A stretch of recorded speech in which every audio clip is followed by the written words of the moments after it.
Evangelio según Mateo, capítulo 28. Vamos a leer o exponer desde los versículos 1 al 10. Los versículos que nos narran la resurrección de nuestro Señor. Con este sermón o esta sección ya nos entramos al último capítulo de Mateo. Estamos llegando al clímax de todo lo que hemos estado viendo sobre este evangelio.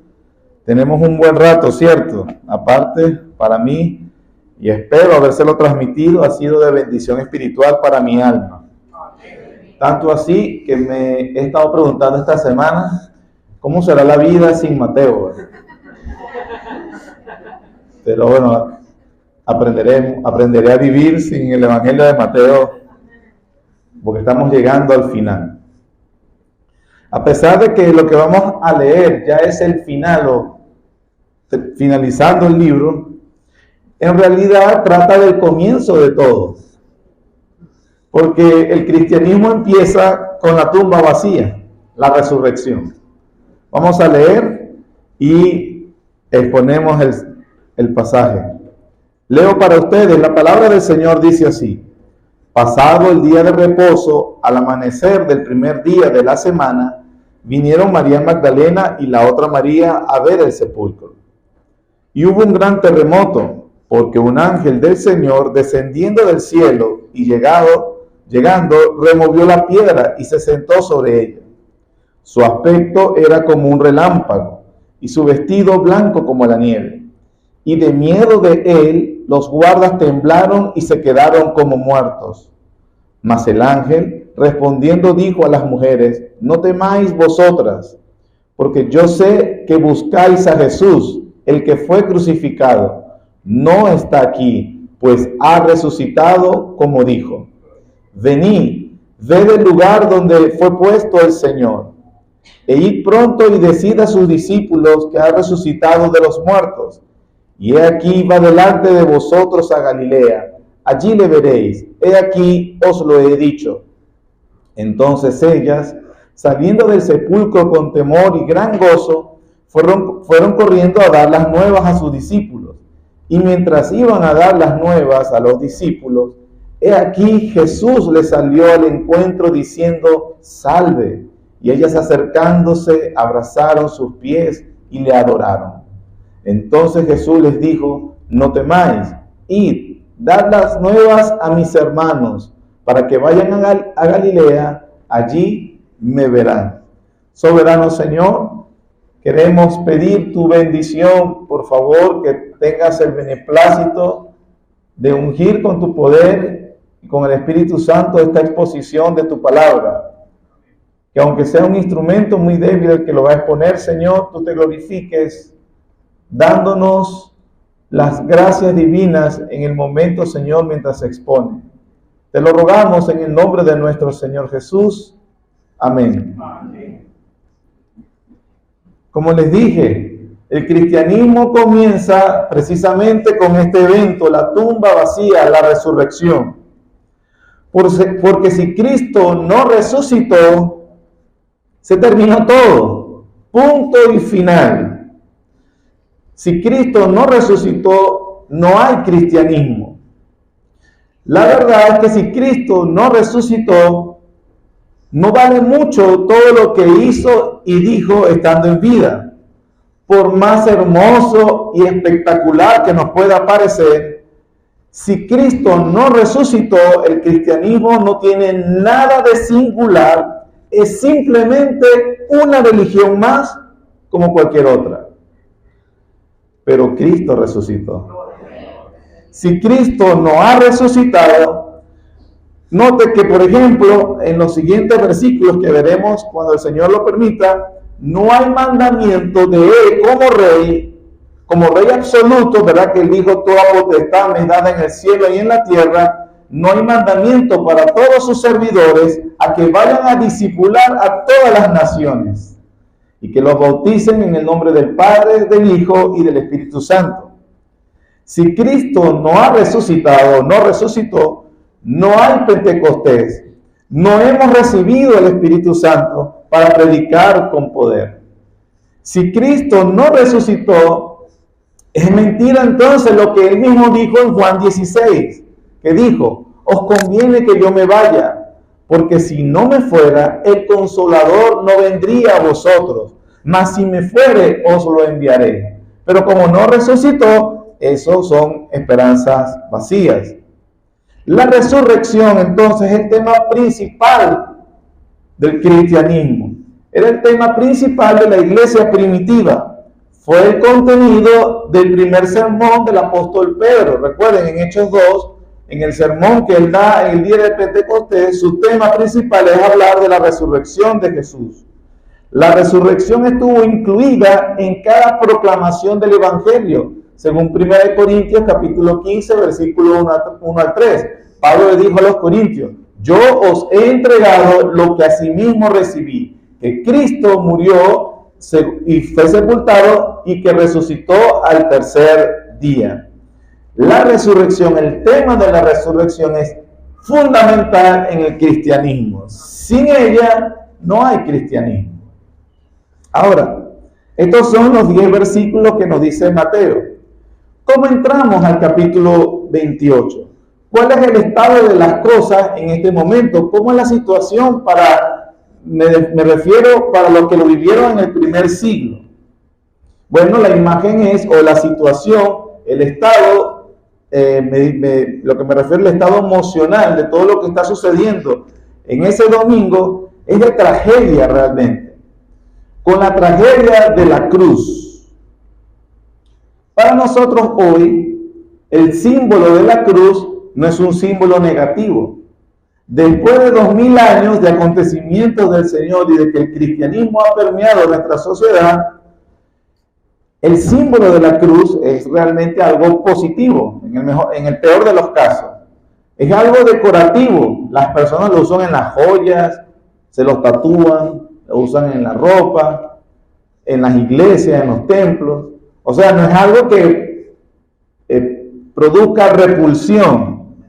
Pero en el primer siglo, cuando los primeros discípulos están viviendo esto, este domingo en la mañana, no tenían para nada la cruz, el concepto que nosotros estamos teniendo. Entonces tenemos que esforzarnos en mirar esto no con nuestras mentes del siglo XXI, sino como el amanecer de ese domingo. La cruz, recordemos, era un instrumento de tortura. Era alguien que había sido crucificado, había sido tratado de la forma más indigna. Y para los seguidores y discípulos principales, o los primeros discípulos del Señor Jesús, la cruz, ese evento del viernes, fue totalmente devastador.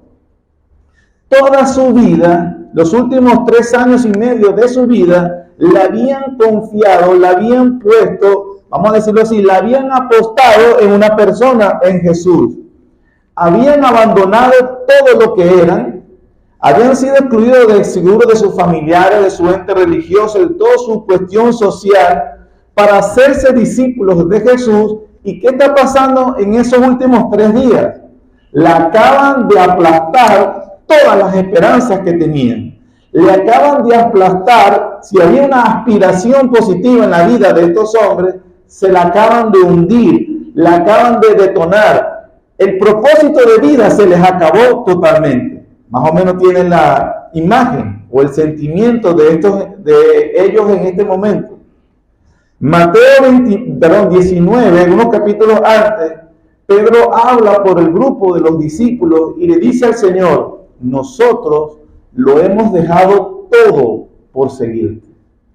Ellos habían dejado toda su vida por seguir a Jesús.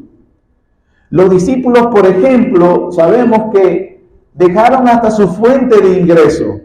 Pedro, Andrés su hermano, Jacobo y Juan su hermano, sabemos que abandonaron el negocio familiar de la pesca por seguir a Jesús. Por lo menos sabemos que el de Juan y el de Jacobo eran más lucrativos o estaban más organizados porque tenían jornaleros, es decir, era como daban concesiones, tenían subcontratistas. Ellos, dice la Biblia, dejaron eso y se fueron por seguir a Jesús. Dejaron el negocio familiar.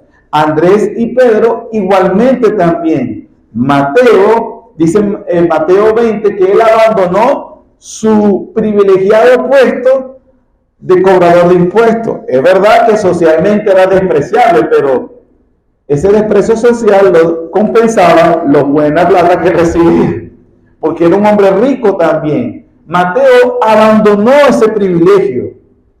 Jesús mismo, en el capítulo 19 de Mateo, más adelante, versículo 29, Jesús consideró a sus discípulos como los que habían abandonado casas, a sus hermanos, hermanas, padre, madre, mujer, hijos, hijas. Dejaron todo lo que es importante para cualquier persona por Jesús. ¿Y ahora qué? Lo acaban de matar. Es decir, realmente están todos sus sueños aplastados. La situación es muy triste estos últimos 3 días. Los discípulos están en shock, en incredulidad, se sienten confundidos, están muy afligidos, tienen 3 días llorando, desconcertados. Todo lo habían colocado, todo apostado a Jesús. ¿Y qué pasó con Jesús? Está muerto. Mateo 28 entonces nos invita a experimentar ese dolor. El dolor de un discípulo que ya no tiene fuerza para continuar, desesperanzado y débil. Pero lo importante es que no nos deja ahí. Este pasaje nos muestra que la resurrección hace que los discípulos pasen del dolor al gozo. Su llanto se va a convertir en alegría. La resurrección hace que para el discípulo de Jesús su vacío de propósito se vuelva esperanzador. ¿Se ha sentido usted así?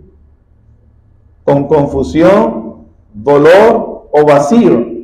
El mensaje de la resurrección es la forma como Cristo lleva a sus discípulos de la desilusión al gozo verdadero. Lo que necesitamos es el mensaje de la resurrección. Tal vez, por ejemplo, usted esté familiarizado con un concepto que se dio en el año 1969, que está muy popularizado, sobre cómo las 5 etapas del duelo. ¿Lo ha escuchado? Seguramente lo ha escuchado. Eso lo desarrolló una psiquiatra estadounidense llamada Elizabeth Kubler-Ross. Por eso se le llama el modelo Kubler-Ross. Ella escribió, como le dije, en el año 69, un libro que se llamaba Sobre la muerte y el morir, y presentó un modelo de 5 etapas del duelo que explican lo que las personas sienten cuando están de luto o cuando están desesperadas. Las 5 etapas del duelo son, según ella, negación, ira, negociación, depresión y por último la aceptación. Entonces, desde allí, las personas, cuando se trata con personas con dolor o con luto, es como que puede ver en qué etapa va, y vamos a decir, la podemos llevar a la etapa de la aceptación, que al final es resignación. Mateo, hermanos, nos ofrece un modelo diferente de atravesar el dolor. Es una manera distinta de progresar a través del duelo. Comienza con el dolor, no con negación, pero comienza con el dolor, pero termina en gozo. Cuando comprendes cómo nos lleva el Espíritu Santo, según las palabras de Mateo, nos va a llevar del dolor al gozo. Y eso en base a la resurrección de Jesucristo. Así que tenemos razones para abrazar el mensaje de la resurrección y poder vivir la vida cristiana con gozo a pesar del dolor.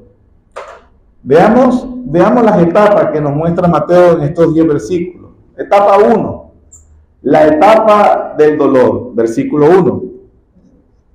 Pasando el día de reposo, al amanecer del primer día de la semana, vinieron María Magdalena y la otra María a ver el sepulcro. Estas mujeres, por supuesto, las hemos estado viendo los últimos días bastante. Desde la crucifixión, ellas han mostrado amor, aprecio, valoración y un servicio especial por el Señor. Y una valentía que ni siquiera sus discípulos hombres habían mostrado. Ellas fueron fieles para hacerle un funeral, también mostraron dedicación para venir por última vez a darle los últimos cuidados al cuerpo del Señor. Ellas no estaban ahí para presenciar la resurrección. Como los otros discípulos, no recordaban las palabras del Señor. Ellas vinieron para seguir llorando, a llorar su muerte. Venían, según también los otros evangelios, para poner una última tanda de especias aromáticas, porque sabían que para el cuarto día ya comenzaba la descomposición del cuerpo. No sé si recuerdan el Evangelio de Juan 11, cuando la resurrección de Lázaro, que el Señor pregunta y manda quitar la piedra para resucitarlo, y la petición es extraña, y le dice, pero ya es el cuarto día, y el cuerpo en su proceso de descomposición va a comenzar a heder. Es la petición extraña. Según los expertos hoy en día de la forense, de la antropología, la descomposición del cuerpo comienza alrededor de 4 minutos después de la muerte. Pero los órganos internos no se descomponen sino hasta después de entre 24 a 27 horas. Esos son exactamente 3 días. Por lo tanto, las mujeres iban a hacer el esfuerzo, fueron a hacer el último servicio por el cuerpo del Señor Jesús. Fueron a ponerle las especias que habían preparado el día viernes. Se nos dice que Nicodemo ya lo había hecho con 100 libras. ¿Recuerdan ese aspecto? Probablemente a ellas no se les permitió, los sirvientes de Nicodemo prepararon el cuerpo, pero ellas en su aprecio, en su dolor, querían hacer un cuidado personal. Y entonces ya el último día, para poder contemplarlo, hacer ese honor al cuerpo muerto del Señor, era el tercero, y por eso ellas aparecen este domingo muy temprano. También, como les dije, desde la crucifixión estas mujeres salen bastante. Se habla cada vez de María Magdalena, de la otra María, dice Mateo de manera escueta. Por los otros evangelistas, Marcos nos enseña que esa otra María era la madre de Jacobo el menor, para diferenciarlo de Jacobo, el hermano de Juan, porque Jacobo y Juan, los discípulos principales, su madre era Salomé, que según Marcos y Lucas también estaba entre estas mujeres. Así que esa otra María es María, la madre de Jacobo, el hijo de Alfeo, que también su hermano se llamaba José. Salomé, como le dije, era la madre de Jacobo y Juan, que había estado apoyando y ministrando el ministerio del Señor Jesús. Esa María, esa otra María que dice Mateo, también había entregado a su hijo a Jesús. Salomé entregó a sus 2 hijos a Jesús, que es más importante para una madre que sus hijos, y ellas los entregaron. O sea, ellas aquí tienen el mismo dolor que los discípulos que habían apostado todo, ellas también. Y María Magdalena, según Lucas 8, dice que ella era una de las que le habían salido 7 demonios. Había sido una mujer atormentada en su vida y ahora está atada no a los demonios, sino a Cristo y por amor, y quiere hacer un último acto de servicio, un último acto especial. Allí están ellas, también por Lucas 24, porque Mateo dice habían otras mujeres. Lucas 24 dice que con ellas estaba Juana, y Juana era la mujer de Chuza, intendente de Herodes, un mayordomo de Herodes. Herodes había matado a Juan el Bautista, y Herodes unos días antes se había burlado de Jesús en medio del juicio civil. Así que esta otra mujer, Juana, también podemos imaginar que tantas cosas había arriesgado o perdido por estar llorando y haciendo estos servicios especiales a Jesús. También, como lo dijimos en aquel momento, las especias para la sepultura era algo costoso. Estas mujeres sacaron recursos para dar ese servicio. Pero ya están ellas así, ellas tratan con el dolor, o es una manera de consolarse en este último esfuerzo por honrar a su Señor muerto. No estaban esperando la resurrección tampoco, sino a su Señor muerto. Primera etapa del dolor. Etapa 2 del dolor, pasan al shock.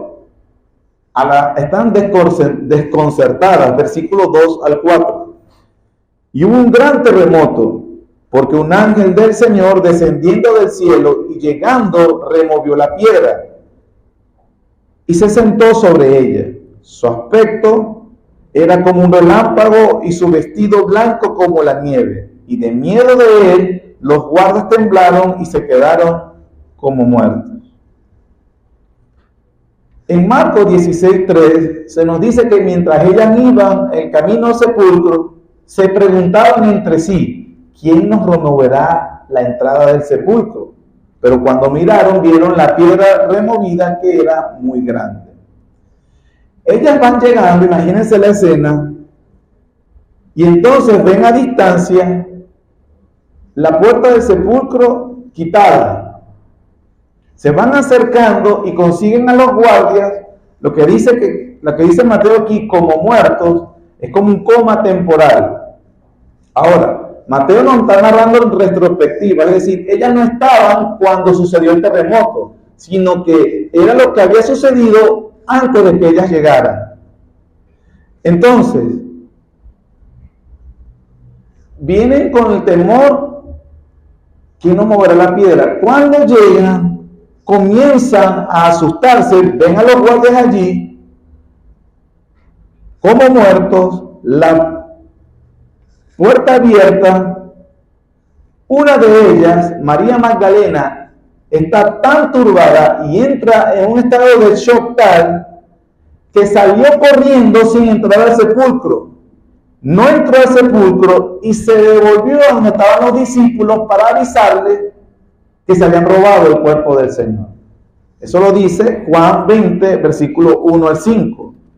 En Juan 20 se nos dice, el primer día de la semana, María Magdalena fue de mañana, siendo aún oscuro el sepulcro, y dio quitada la piedra del sepulcro. Entonces corrió y fue a Simón Pedro y al otro discípulo, aquel al que amaba a Jesús, y les dijo, se han llevado el cuerpo del sepulcro al Señor y no sabemos dónde lo han puesto. Y salieron Pedro y el otro discípulo y fueron al sepulcro. Corrían los dos juntos, pero el otro discípulo corrió más a prisa que Pedro y llegó primero al sepulcro. Y bajándose a mirar, vio los leños puestos allí, pero no entró. Y luego entró Pedro. Es un momento realmente de conmoción, desorientación, gente corriendo de aquí para allá. María cae en shock, se va corriendo sin entrar, y entonces lo que vemos en Mateo, que el ángel habla a las mujeres, le habló a las mujeres que venían con María Magdalena, menos a ella, porque ella se fue. Va hacia los discípulos salen corriendo, el otro repasa al otro, luego el otro pasa, y usted puede entonces imaginarse que hay desorientación y hay confusión, gente corriendo, gente que no sabe qué está pasando, y gente muerta en el suelo, por todo el peligro. ¿Quién rompió el sello del imperio? Va a haber problemas con la autoridad del imperio. De paso se llevaron el cuerpo de nuestro Señor, que es lo que más nos importa. Entonces todo es una situación de confusión, no hay claridad. Entonces que estamos en pánico, hay corredera, todo está en una situación desorientada, pero nadie se para a decir, el Señor resucitó. No, sino que se robaron el cuerpo. Ahora, ¿qué va a pasar? ¿Qué va a pasar cuando el imperio romano se entere? ¿Qué va a pasar cuando esos tipos? ¿Quién es el culpable de la? Porque no, me imagino que no le tomaron el pulso. Todo es un desastre. Y hay shock. Pero lo que nos explica Mateo es que un ángel había descendido del cielo. Y vemos, hermanos, por ejemplo, aquí, dejando un poco, ahora retrotrayéndonos un poco antes de todo este desorden, lo poderosas que son las huestes del Señor. Solo un ángel descendió, apenas tocó la tierra, ¿y qué sucedió? Un terremoto. Es tan peligroso cuando un ángel aparece así. Dice segundo libro de los Reyes, capítulo 19, que solo un ángel en una noche mató a 185,000 soldados asirios. Un solo ángel. Se nos dice en los versículos, su aspecto era como un relámpago, su vestido blanco como la nieve. O sea, reflejó esa gloria, venía del cielo, estaba reflejando la gloria de Dios. Recuerden que a Moisés, cuando tenía tiempo con el Señor, había que ponerle algo para taparlo, porque la gloria de Dios que reflejaba su rostro era insoportable para el resto del pueblo. Este ángel viene con esa gloria del Señor, y el versículo 4 nos dice, y de miedo de él, los guardas temblaron y se quedaron como muertos. Los guardas no eran cualquier persona, eran hombres preparados para el combate, hombres rudos, máquinas asesinas. Eso no le tienen miedo a nadie. Pero aquí apareció un ángel del Señor y los puso en coma. Hasta medio irónico es el comentario, porque todo lo que se preparó, recuerden el sermón de la semana pasada, y el poder imperial, para que nadie se le ocurra profanar esta tumba, porque esta es propiedad del Imperio Romano, la fuerza militar más grande de este mundo. Un ángel va, la rompe y se sientan sobre la mesa. Yo digo yo que la actitud era como riéndose, retándolo. Estoy especulando. Sí sé, o sí sabemos que en el Salmo 2 dice que el Señor se estaba riendo en su trono. Por eso digo, como que, ¿qué van a hacer? Como provocándolos. No sé qué estaba haciendo. Pero es como una manera de burlarse del poder imperial. Se sentó en la mesa, no lo pueden romper, viene a leer, lo rompe y se sienta. ¿Qué van a hacer si lo rompen? Pero su aspecto era tan terrorífico que quedaron como muertos. Hermanos, si eso fue un terror que produjo un ángel, imagínense la siguiente escena. Mateo 25, versículo 31. Cuando el Hijo del Hombre venga en su gloria y todos los santos ángeles con él, entonces se sentará en su trono de gloria. Si un solo ángel produjo eso, dice que el Hijo del Hombre en su gloria, con todos sus santos ángeles allí. Serán reunidas delante de él todas las naciones y apartará los unos a los otros. Un momento terrorífico. O, como dice segunda carta a los tesalonicenses, capítulo 1, versículos 6 al 9. Que dice, porque es justo delante de Dios pagar con retribución a los que os atribulan, y a vosotros que sois atribulados, daros reposo con nosotros, cuando se manifiesta el Señor Jesús desde el cielo, ¿con qué? Con los ángeles de su poder, en llama de fuego, para dar retribución a los que no conocieron a Dios, ni obedecen el evangelio de nuestro Señor Jesucristo. Quedaron como muertos porque ver a un ángel en un momento terrorífico. No se imagine a bebés, ya sean blanquitos o morenitos con alas, tiernos. Es un momento para temblar de terror. Así que cuando alguien le diga, vi un ángel, es mentira. Es cierto que en Hebreos 13 dice que algunos hospedaron ángeles sin saberlo, pero tomaron una forma que los hospedadores no sabían que eran ángeles. Pero cuando se manifiesta un ángel en su aspecto angelical, produce ¿qué? Terror. Vimos la etapa del dolor, están en etapa de shock. Vamos a la tercera etapa, la del miedo. María no está, se había ido corriendo. Ella tendrá un encuentro después con Jesús resucitado, con unos ángeles. Pero las que quedan, el ángel les habla. Versículo 5. Mas el ángel respondiendo dijo a las mujeres: no temáis vosotras, porque yo sé que buscáis a Jesús, el que fue crucificado. ¿Por qué le dice no temáis? Si esto está muerto, mire qué pasa con las mujeres indefensas. Cada vez que en la Biblia aparece un ángel, lo primero que tiene que decir es no temas. ¿Por qué? Porque es terrorífico que aparezca un ángel. Es una frase muy común cuando aparece.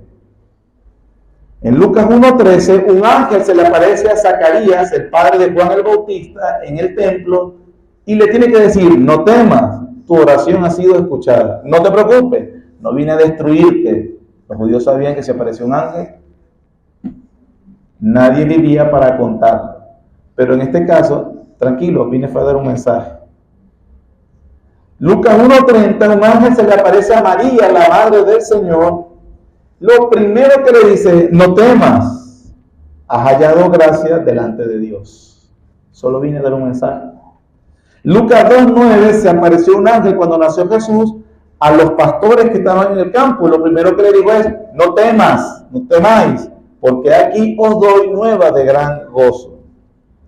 Los ángeles se adelantaban para avisar: no teman, tranquilos, solo vengo a dar un mensaje. Pero la presentación a los soldados no fue para nada pacífica. A los soldados se les presentó: vamos a un combate. Y los dejó como muertos. Pero distinto con las damas que se quedaron, los ángeles, de acuerdo a esa relación que tenían con Jesús, los ángeles le hablan con compasión y con ternura. No deben temer. Ellas estaban ahí para adorar al Señor a los que ellos servían. A pesar de que ellas tienen todo el amor, toda la ternura, toda la disposición para hacer ese honor al cuerpo de Jesús, la fe de ellas no era muy fuerte, la verdad. Porque como dije, no estaban para esperar la resurrección, estaban ahí por dolor y por luto. Aún así mostraron amor y su servicio de amor fue recibido con compasión, aunque la fe era débil. A veces la fe es débil y no significa que no seamos cristianos. Igual, de verdad, ellas luchaban con la duda. Nosotros luchamos con la duda. Ellas luchaban con preguntas y con dolor, con una fe que no estaba en su mejor condición, pero eso no significó que ellas no eran verdaderas creyentes. Probablemente esa es tu condición y muchas veces, les aseguro, es mi condición. Si algo hemos aprendido las últimas semanas con respecto a los discípulos verdaderos, es que ellos nos decepcionan cada ratico, igual que nosotros decepcionamos.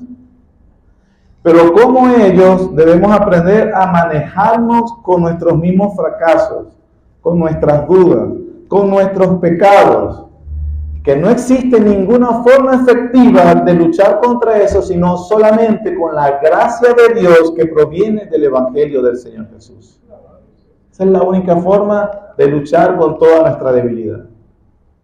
Y que aún en momentos cuando dudamos, y probablemente usted se sienta así hoy, no significa que no eres cristiano. Juan el Bautista luchó con la duda y le preguntó a Jesús: ¿eres tú el que habías de venir? ¿Debemos esperar a otro porque la situación está de locos? Y el Señor Jesús dijo de él, de ese que dudó de él, de los nacidos de mujer no hay nadie como él. El Señor en su compasión. Los discípulos esa noche, esos días anteriores, corrieron de miedo. Pedro le negó 3 veces.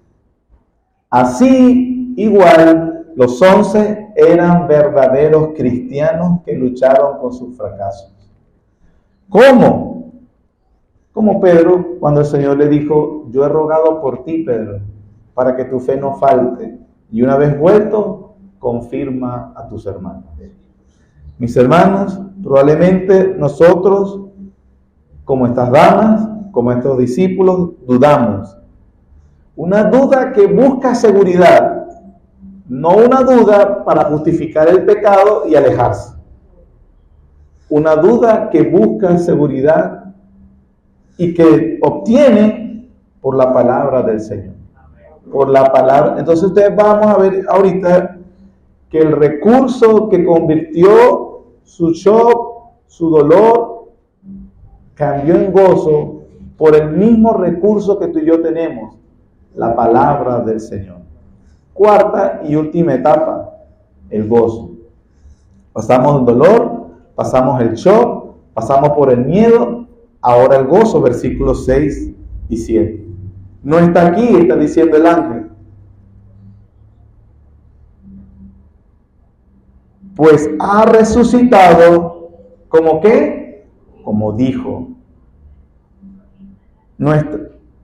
Venid, ved el lugar donde fue puesto el Señor, e id pronto y decid a sus discípulos que ha resucitado de los muertos, y aquí va delante de vosotros a Galilea, allí le veréis, y aquí os lo he dicho. Qué mensaje, ¿verdad?, para la situación emocional en la que estaban.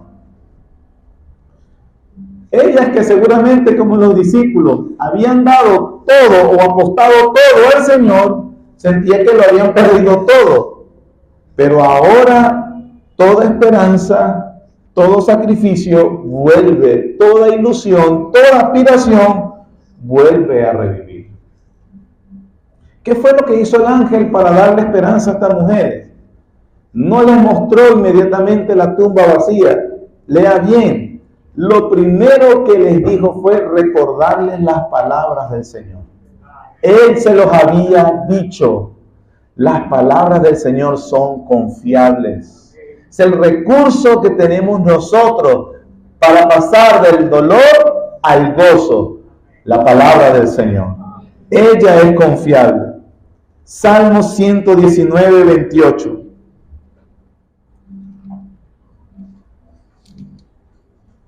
Dice el Salmo 119, 28. Se deshace mi alma de ansiedad. La respuesta, susténtame según tu palabra, Señor. Versículo 76. Sea ahora tu misericordia para consolarme. ¿Cómo? Conforme a lo que has dicho a tu siervo, hermano. El recurso para ellas, para atravesar, el recurso que usa el Espíritu Santo para ayudarnos a atravesar el dolor, la frustración, el shock y el miedo, es la palabra del Señor que debemos recordar. Porque confiar, hermanos, en lo que Él ha dicho. Confiar en lo que Él ha dicho. La consolación y esperanza de las Escrituras. ¿Qué sucedió? Ellas, en el versículo 8, entonces ellas saliendo del sepulcro con gran temor y gran gozo. Tienen gozo ahora. Temor porque acaban de ver algo terrorífico, acuérdate. Pero al mismo tiempo tienen gozo.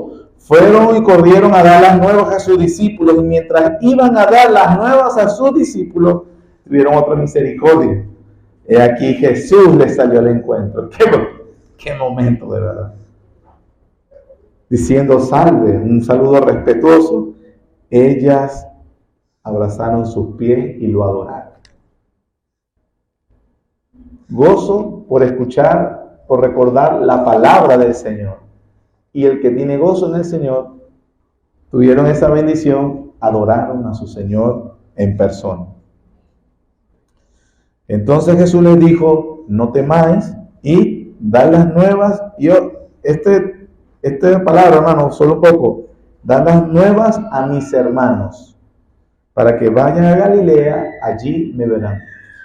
Jesús repite las mismas palabras del ángel, si se dan cuenta, con la excepción de que el ángel le dijo, vayan y díganle a sus discípulos, quienes estaban escondiéndose, no estaban esperando la resurrección, quienes lo habían traicionado. Jesús resucitado les dice, vayan y díganle a mis hermanos. díganle que sus pecados son perdonados todos. La resurrección del Señor perdona todos los pecados. Y por eso nos podemos acercar. Ellas, por supuesto, fueron con toda la confianza, el gozo, para dar testimonio de la resurrección. Confianza y gozo que podemos tener tú y yo. Te dirán, no, pero ellas lo vieron personalmente, nosotros no. Hermanos, la Biblia dice, 2 de Pedro 1:19, tenemos la palabra profética más segura, a la cual hacéis bien en estar atentos como una antorcha en lugar oscuro hasta que el día esclarezca. Tenemos el mismo recurso que tuvieron ellos. Es más, ellos no respondieron con incredulidad. Uno dice, cuando estuvo con los 10, que Tomás no estuvo presente, eso lo narra en Juan, el Evangelio de Juan, que después que se le revela a Juan, él dice, Señor mío y Dios mío, y el Señor le dice, porque me vistes, ahora crees. Bienaventurados los que no vieron y creyeron. No se refería a ninguno de los discípulos, se refería a nosotros. Porque ninguno creyó hasta que lo vio. Marcos 16. Marcos 16. Versículo 9 dice, habiendo pues resucitado Jesús por la mañana, el primer día de la semana, apareció primeramente a María Magdalena, de quien había echado 7 demonios. Yendo ella, lo hizo saber a los que habían estado con él, que estaban tristes y llorando. Ellos, cuando oyeron que vivía y que había sido visto por ella, ¿qué hicieron? No lo creyeron. Pero después apareció en otra forma a 2 de ellos que iban de camino, lo de camino de Maús, según Lucas, yendo al campo. Ellos fueron y le hicieron saber a los otros. ¿Y qué? Aún a ellos no le creyeron. Finalmente apareció a los 11 mismos, estando ellos sentados a la mesa. ¿Y qué les hizo?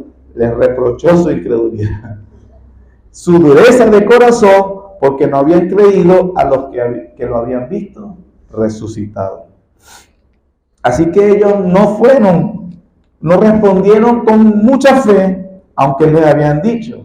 Y Jesús reprochó la incredulidad. Así que la bienaventuranza para los que creyeron y no vieron es para segunda generación en adelante. Nosotros. De hecho, en 1 de Pedro dice, a quien amáis sin haberle visto, en quien creyendo, aunque ahora no lo veáis, os alegráis con gozo inefable y glorioso, obteniendo el fin de vuestra fe, que es la salvación de vuestras almas. La resurrección es el mensaje principal.